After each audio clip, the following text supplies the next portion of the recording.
Eu nem sei bem como começar a contar isso, mas talvez você consiga entender um pouco do que eu vivi. Meu nome é Camila, eu tenho 28 anos, moro em Curitiba, e minha vida virou de cabeça para baixo depois que meu filho Miguel nasceu. Desde aquele dia, eu nunca mais soube o que era dormir uma noite inteira. Qualquer barulho, qualquer respiro mais forte dele, me fazia despertar assustada, como se meu corpo tivesse se programado para viver em alerta constante. E naquela madrugada não foi diferente. Eu ouvi Miguel se mexendo no berço, e sem nem abrir direito os olhos, me levantei para preparar a mamadeira. Caminhei até a cozinha no escuro, tropeçando nas próprias pernas de tanto cansaço. Já fazia meses que eu não sabia o que era descanso de verdade. Meus movimentos eram automáticos, como se eu nem precisasse pensar mais no que estava fazendo. Peguei a lata de leite, abri o armário, e foi aí que eu percebi algo estranho. Uma voz muito familiar. Era a voz do meu marido, Leandro. Só que tinha algo diferente nela. Ele estava falando ao telefone, em voz bem baixa, quase como um sussurro, e para minha surpresa, ele não estava falando em português. Na hora, meu corpo inteiro gelou. Eu dava aula de inglês antes da gravidez, então tinha algum conhecimento de outros idiomas. Mas aquilo que eu estava ouvindo não era inglês, nem espanhol. Era algo diferente, algo que eu não conseguia identificar na hora. E o que me deixou ainda mais desconfortável não foi nem o idioma, mas o tom de voz dele. Havia nele uma doçura, uma delicadeza, uma espécie de carinho que ele nunca tinha usado comigo. Era uma voz que soava apaixonada, e isso doeu muito mais do que qualquer palavra poderia doer. Antes que eu pudesse entender melhor o que estava acontecendo, Leandro percebeu que eu estava ali. Ele desligou o telefone rapidamente, como quem foi pego no flagra, e me olhou com uma expressão que eu não consegui decifrar. "O que você está fazendo acordada?" Ele perguntou, quase como se estivesse irritado. Eu segurei o choro, respirei fundo e respondi o mais naturalmente possível. "O Miguel vai acordar para mamar. Só vim preparar a mamadeira." E tentei fingir que não tinha ouvido absolutamente nada do que ele estava falando. Sem nem se importar em disfarçar, ele simplesmente deu de ombros, virou as costas e voltou para o quarto, me deixando sozinha na cozinha, completamente desnorteada. Naquele momento, enquanto eu mexia o leite na mamadeira, minha cabeça rodava. Eu sentia meu coração disparar no peito, minhas mãos tremiam e por alguns segundos achei que fosse desmaiar. Algo estava muito errado. Eu só não sabia o que, nem se eu estava pronta para descobrir. Quando voltei para o quarto, ele já estava deitado, de costas para mim, como se nada tivesse acontecido. Eu sentei na beira da cama, dei a mamadeira para o Miguel e fiquei ali, olhando para o nada, tentando entender o que tinha acabado de presenciar. Me bateu um aperto no peito, uma angústia enorme que parecia me sufocar. Eu não conseguia parar de pensar naquela voz, naquele tom, e na possibilidade real de que meu marido, o homem que prometeu cuidar de mim e do nosso filho, pudesse estar escondendo algo muito sério de nós. A verdade é que eu nunca tive um relacionamento cheio de paixão com Leandro. Nós nos conhecemos em uma situação complicada da minha vida, e aos poucos fomos nos aproximando, mais por necessidade do que por amor. Antes de tudo isso, eu vivi uma história completamente diferente. Eu estava noiva de outro homem, o amor da minha vida, o pai biológico do Miguel. O nome dele era Caio. A gente se amava de verdade. Tínhamos muitos planos. Sonhávamos com uma família, uma casa cheia de crianças, viagens. Mas tudo isso desmoronou quando Caio sofreu um acidente de carro e morreu antes mesmo de eu conseguir contar para ele que estava grávida. Quando eu recebi a notícia da morte dele, foi como se o mundo tivesse desabado sobre mim. Eu perdi o chão. Eu não sabia o que fazer, para onde ir, como continuar. Tive que sair do nosso apartamento, porque não tinha mais condições de pagar o aluguel sozinha. Fui morar em um quartinho apertado, dividido com outras 2 mulheres que eu nem conhecia direito. E para tentar me manter até o nascimento do meu filho, eu aceitava qualquer trabalho. Limpeza, cuidar de crianças, entrega, o que aparecesse. O problema é que meu corpo e minha cabeça não aguentaram. Eu estava emocionalmente destruída, fisicamente exausta, me alimentando mal, trabalhando mais do que deveria. E foi assim que um dia, eu simplesmente desmaiei no meio da rua. Eu acordei com pessoas me abanando, segurando minha cabeça, e entre elas estava Leandro. Até aquele momento, ele era só um conhecido, alguém que eu via no mercado, no ponto de ônibus, nada mais do que isso. Mas naquele dia, ele me ajudou, me levou até o hospital, ficou do meu lado o tempo todo e, de certa forma, apareceu na minha vida como um anjo da guarda. Depois daquele episódio, Leandro começou a se fazer mais presente. Ele me visitava quase todos os dias, trazia comida, me ajudava a limpar o quarto, às vezes até me levava de carro para as consultas. Eu não vou mentir, eu era muito grata a ele. Naquele momento, qualquer gesto de carinho parecia imenso, quase como um presente divino no meio do caos que era minha vida. Só que, mesmo assim, eu nunca senti aquele amor de filme, sabe? Era mais um sentimento de gratidão, de parceria, de apoio. E foi assim, no meio desse turbilhão de emoções, que nossa relação começou. Aos poucos, Leandro foi ganhando espaço. Eu estava grávida, sozinha, perdida, sem chão. E ele parecia disposto a construir esse chão comigo. A cada dia que passava, eu me sentia mais dependente daquela ajuda, daquele suporte. E confesso, começou a me parecer lógico aceitar quando um dia ele olhou nos meus olhos e disse: Camila, você não precisa passar por isso sozinha. Casa comigo. Eu prometo que vou cuidar de você e do nosso filho como se fosse meu. Quando Leandro me fez aquele pedido, meu coração ficou apertado de um jeito que eu não sei nem descrever. Eu não sabia se aquilo era a melhor decisão da minha vida ou o maior erro que eu poderia cometer. Afinal, como eu poderia casar com alguém por quem eu não sentia amor? Por outro lado, eu precisava ser realista. Eu estava prestes a dar à luz, completamente sozinha, sem família por perto, sem dinheiro, sem estrutura. Então, depois de pensar muito, mais do que deveria, eu acabei aceitando. Não porque meu coração dizia sim, mas porque a vida, de algum jeito, me empurrou para isso. Nos dias que se seguiram, Leandro parecia realmente disposto a cumprir sua promessa. Ele me ajudava com tudo, preparava comida, arrumava a casa, me levava nas consultas, comprava as coisas do enxoval e, por um tempo, eu quase conseguia acreditar que aquilo podia, de fato, se transformar em algo maior. Mas lá no fundo, eu sabia que existia um vazio enorme dentro de mim, um buraco que nem todo o cuidado do mundo seria capaz de preencher. O amor que eu sentia pelo Caio, o pai do meu filho, ainda estava muito vivo, e por mais que eu tentasse, não dava para simplesmente apagar isso.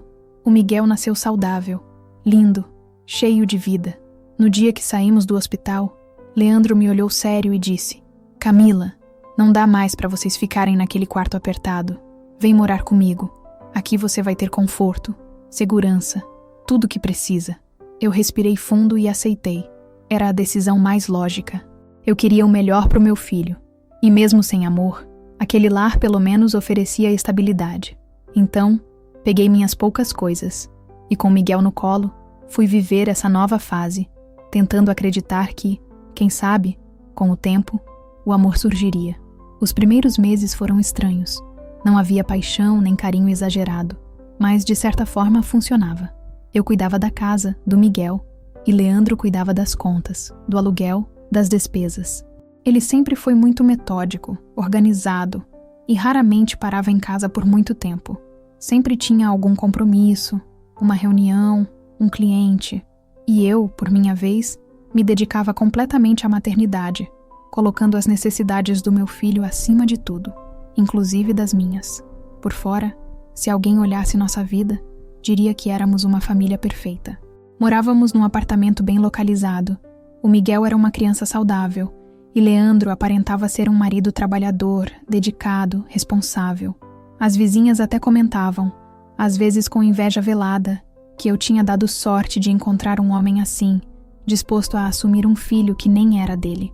Mal sabiam elas que, por trás daquela fachada, existia um abismo imenso entre nós. O que me doía, na verdade, era essa constante sensação de que eu precisava ser grata. Grata por ele ter me estendido a mão, grata por ter um teto, grata por ele pagar as contas. E essa gratidão, de algum jeito, me calava. Eu não conseguia cobrar, não conseguia questionar, não conseguia nem mesmo expressar quando algo me incomodava. E foi exatamente por isso que, naquela madrugada, quando eu ouvi aquela ligação estranha, eu não consegui falar nada.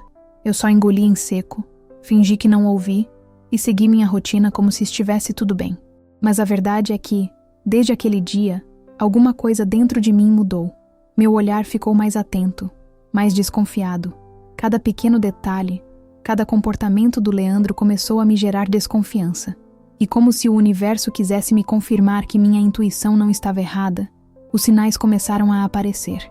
Pequenos, quase invisíveis, mas estavam lá. E eu comecei a perceber coisas que antes eu simplesmente ignorava. Ele estava cada vez mais ausente. Saía de casa cedo, voltava tarde, e quando eu perguntava onde tinha ido, ele dava respostas vagas, genéricas, sem muitos detalhes.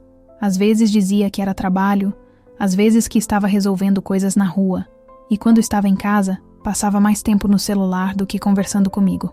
Eu fingia não me importar, fingia não perceber, mas por dentro meu coração gritava, pedindo uma explicação, um sinal, qualquer coisa que me trouxesse paz.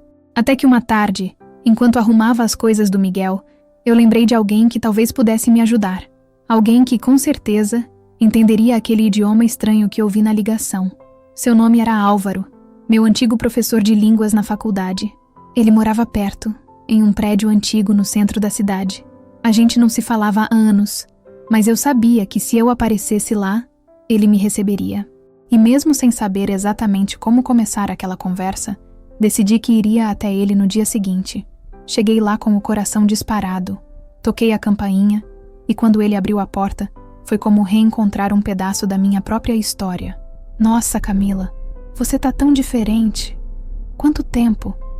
Disse ele sorrindo, segurando um pano de prato nas mãos, como se tivesse sido interrompido no meio de alguma tarefa.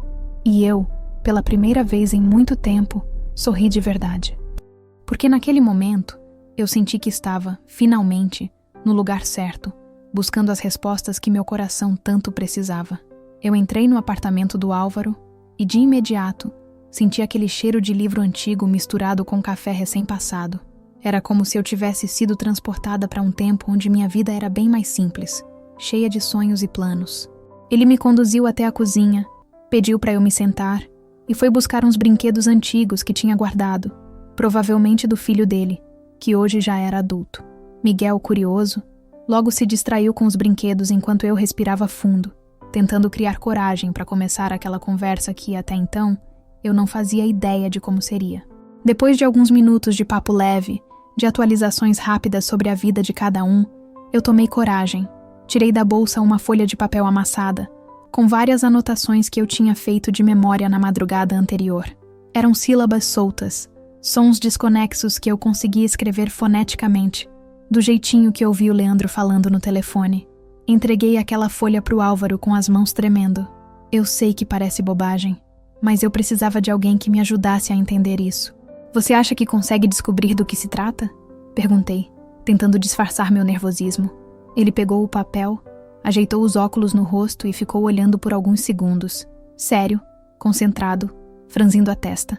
Murmurou algumas coisas, balançou a cabeça, se levantou, foi até a sala, voltou com uma pilha de livros e dicionários.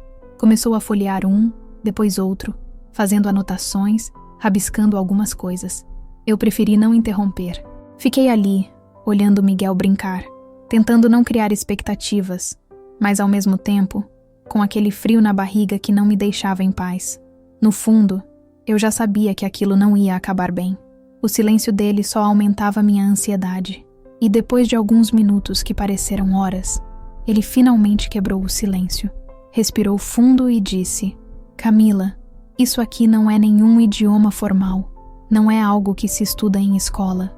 É uma mistura, uma espécie de dialeto.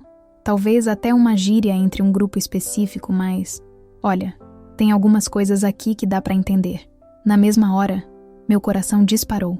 Eu não sabia se queria de fato ouvir o que ele tinha para me dizer, mas já não havia mais volta. Ele ajustou novamente os óculos, me olhou nos olhos e começou a ler, pausadamente, alguns dos trechos que ele conseguiu decifrar. Espera só mais um pouco, meu amor. Logo tudo vai estar resolvido.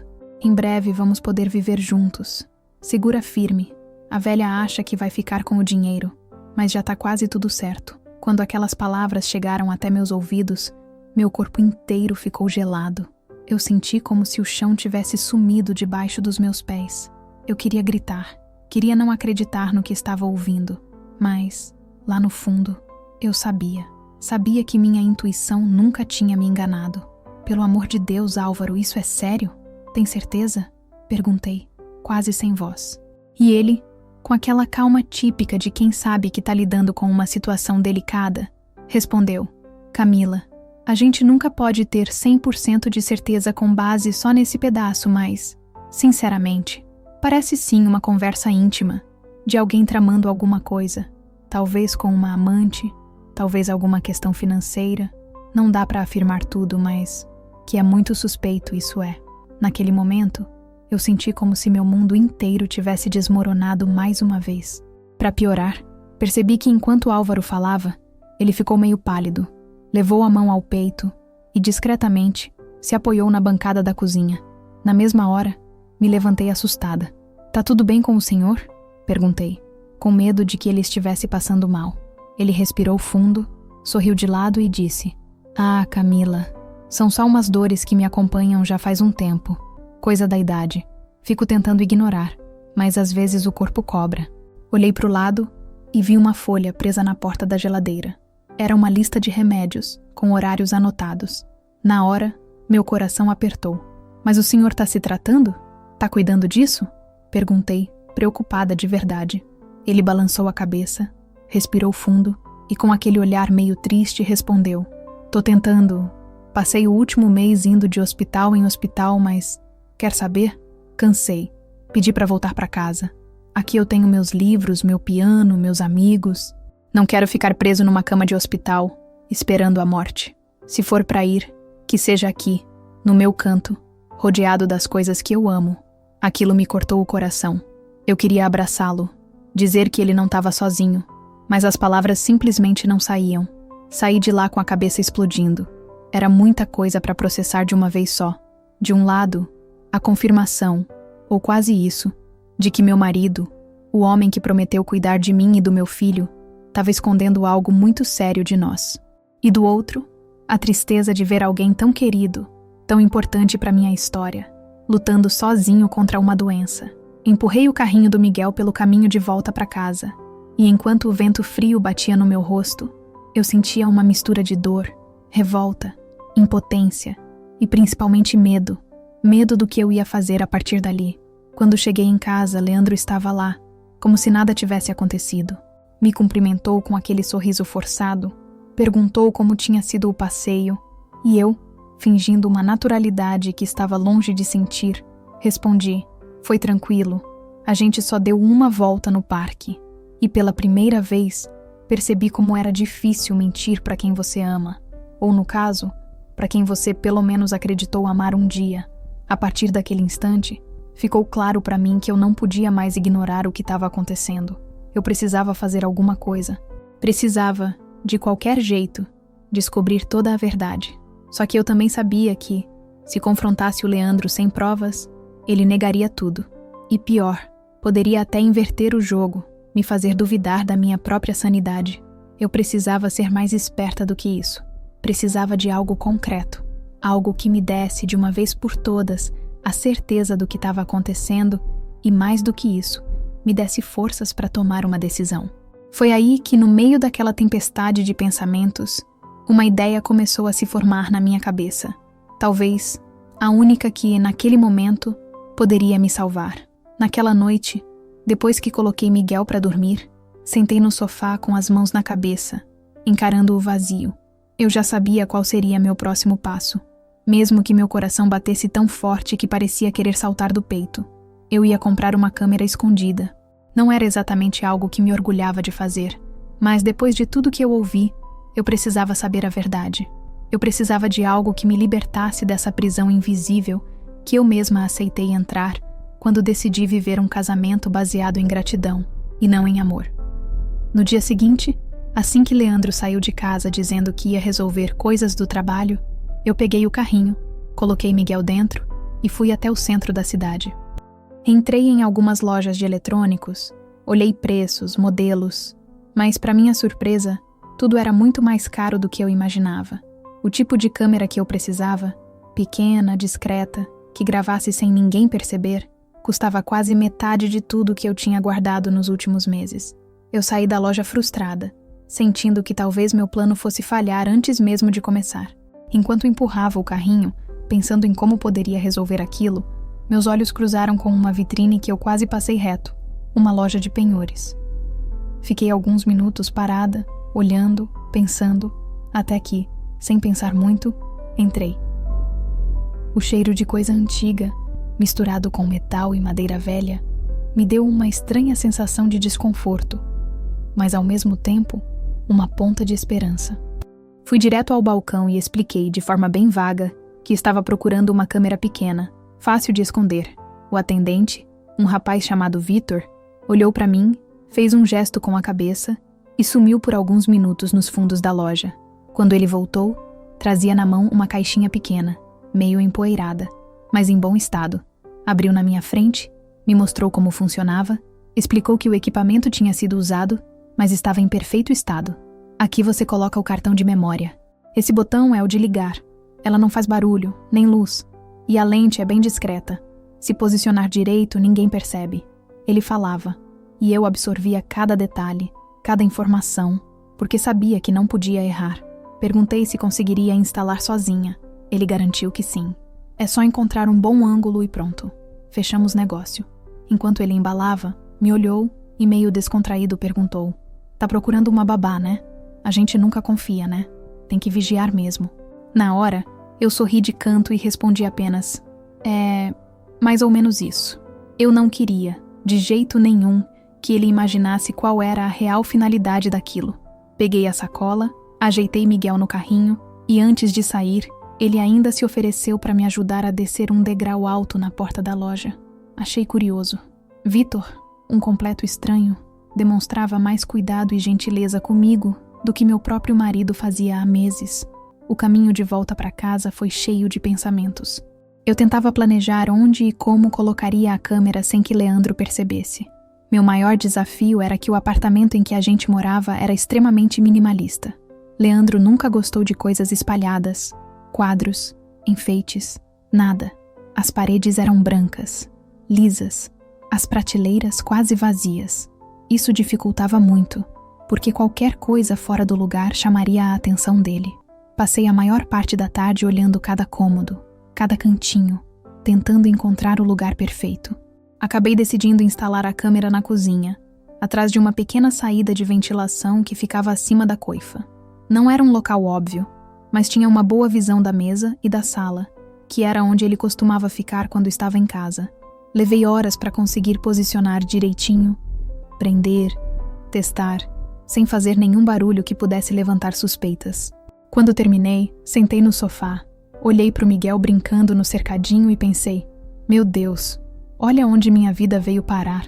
Nunca imaginei que um dia estaria escondendo uma câmera dentro da minha própria casa. No fim daquela tarde, quando Leandro chegou, fiz questão de agir da forma mais natural possível. Perguntei como tinha sido o dia. Falei que no dia seguinte eu queria levar Miguel para a casa de uma amiga minha, Bruna, que tinha tido bebê há pouco tempo. Inventei aquilo na hora, só para justificar o fato de que eu estaria fora por algumas horas. Leandro nem se mostrou muito interessado, só respondeu seco: "Tá, tudo bem, me avisa quando estiver voltando." Aquela falta de curiosidade, aquele desinteresse todo, só me fazia ter ainda mais certeza de que tinha algo muito errado acontecendo. Na manhã seguinte, levantei cedo, preparei tudo: mamadeira, fralda, brinquedos. Me arrumei, coloquei Miguel no carrinho e antes de sair, conferi pela última vez se a câmera estava ligada e gravando. Fechei a porta, respirei fundo e fui andando sem rumo. Na verdade, eu não ia para casa de amiga nenhuma. Eu só precisava estar fora tempo suficiente para que, se houvesse algum segredo, ele acontecesse ali, naquele período em que, teoricamente, a casa estaria vazia. O céu estava nublado, o vento frio batia no rosto, e eu empurrava o carrinho sem saber exatamente para onde ir. E foi no meio desse passeio sem destino que reencontrei, por acaso, o Vitor, aquele rapaz da loja de penhores. Ele estava saindo de uma padaria, me viu, acenou e veio até mim. "Olha só, te encontrei de novo. Você mora aqui perto?" perguntou simpático. Eu sorri, meio sem graça, e respondi que sim. Ele então sugeriu: tem uma pracinha aqui perto, bem bonitinha, com parquinho e tudo. Tá a fim de dar uma volta lá? É um lugar tranquilo. Eu hesitei por alguns segundos. Mas no fundo, a ideia de conversar com alguém, de distrair a cabeça, parecia até boa. Aceitei. Fomos andando até a praça. E no caminho, ele começou a contar um pouco da vida dele. Descobri que Vitor tinha 30 anos. Era técnico em manutenção de equipamentos e pai de 2 filhos. A mãe das crianças tinha ido embora para fora do país, deixando ele sozinho para criar os 2. Enquanto ele falava, percebi que, no fundo, nossas histórias tinham algumas semelhanças. Nós 2 sabíamos o que era carregar um peso enorme nas costas, criar filhos sozinhos, se virar sem ter com quem contar. E naquele momento, sem nem perceber, nasceu ali uma conexão que eu não imaginava que fosse acontecer.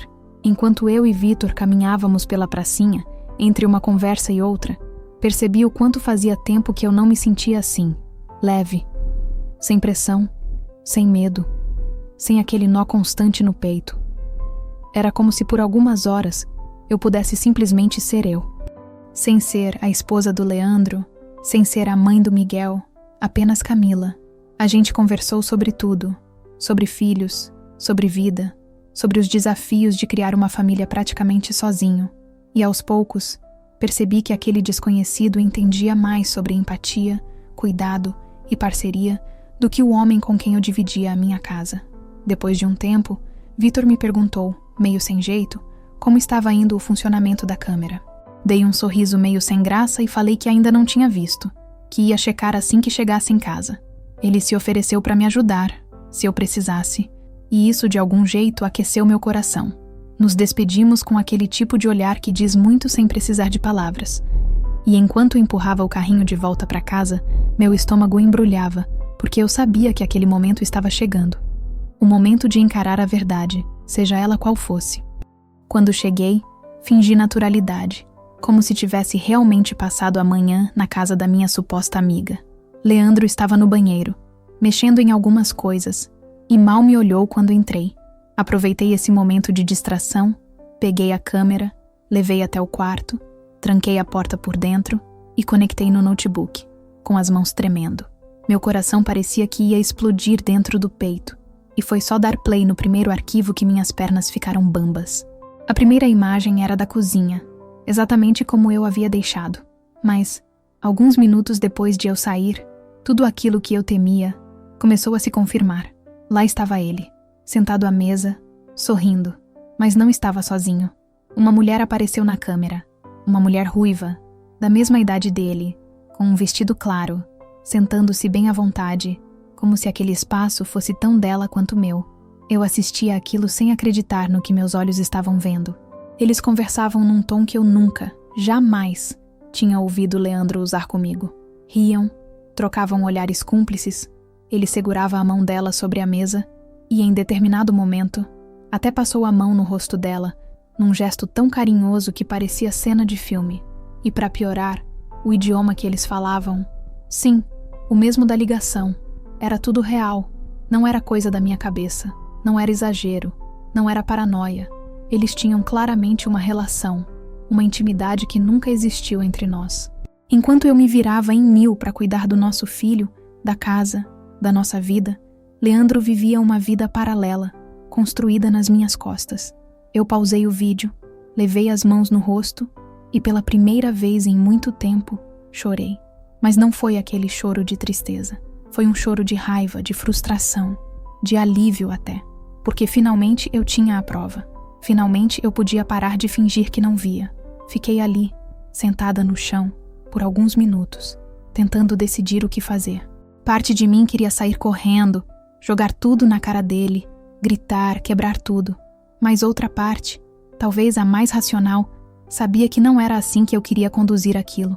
Eu olhei para o Miguel, dormindo no berço, tão pequeno, tão indefeso, e entendi que não podia agir no impulso, que qualquer decisão que eu tomasse naquele momento afetaria não só a minha vida, mas principalmente a dele, e por isso eu precisava pensar, planejar, agir com inteligência, e não com desespero.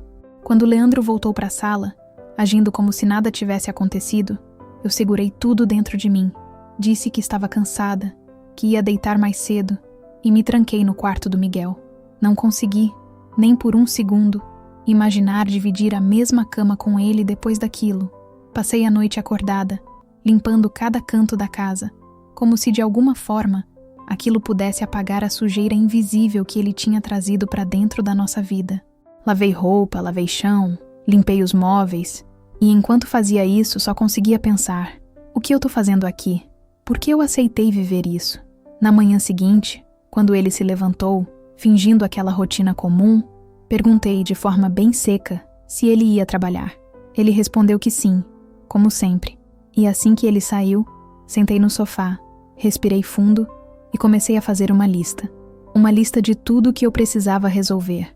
Documentos, contas, lugar para morar, quem poderia me ajudar. Não ia ser fácil, eu sabia. Mas também sabia que naquele momento, continuar ali já não era mais uma opção. Eu merecia muito mais do que aquilo. Meu filho merecia muito mais do que aquilo. Passei o dia inteiro resolvendo coisas pela internet, pesquisando aluguel, ligando para conhecidos, vendo opções de creche, até mesmo emprego. A verdade é que eu já não tinha medo, porque o medo de ficar sozinha nunca seria maior do que o medo de viver uma mentira.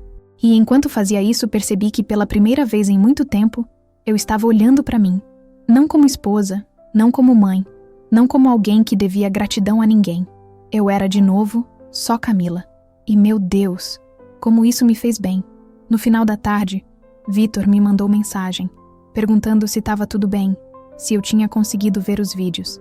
Respondi que sim, que tinha visto mais do que imaginava, e que, embora estivesse doendo, eu estava decidida. Ele me perguntou se eu queria conversar, se precisava de ajuda, e pela primeira vez, eu não hesitei.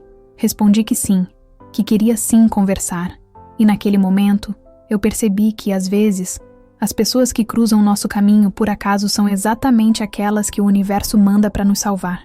Quando a noite caiu e Leandro voltou para casa, tudo nele me causava repulsa. Cada palavra, cada gesto, cada cheiro. Eu observei, em silêncio, aquele homem que até então eu tinha chamado de marido, e percebi que ele não passava de um desconhecido, um estranho com quem eu dividi minha vida, minha casa, meu filho. E enquanto ele falava banalidades, contava sobre o trânsito, sobre o dia, eu apenas pensava: você não faz ideia, Leandro. Não faz ideia de que, a partir de hoje, nada mais disso aqui me prende. Nem suas mentiras, nem suas falsas promessas, nem essa vida de fachada que você construiu achando que eu nunca perceberia. Eu não disse isso em voz alta. Não naquele momento. Só observei. Porque agora eu não era mais a mulher que aceitava tudo calada, nem a que fingia não ver.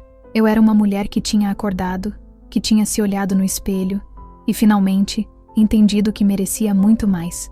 Naquela noite, tomei a decisão mais importante da minha vida. Assim que ele dormiu, comecei a arrumar minhas coisas em silêncio.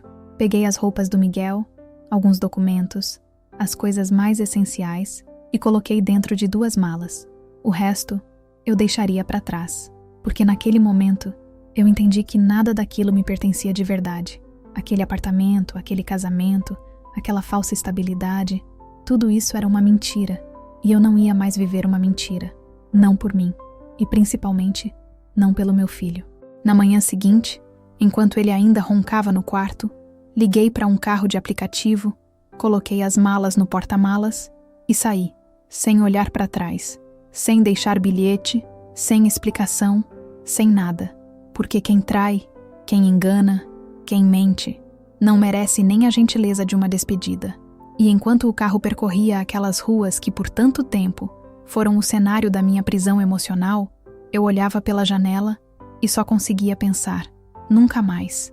Nunca mais eu vou aceitar menos do que eu mereço. Fui direto para a casa de uma amiga, que, sem pensar 2 vezes, me recebeu de braços abertos.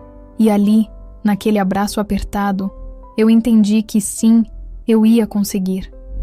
Que não seria fácil, que teria dias em que eu ia querer desistir, em que o medo ia me visitar, mas que eu era mais forte do que tudo aquilo, porque agora eu não estava mais sozinha. Eu tinha meu filho, minha coragem, minha dignidade.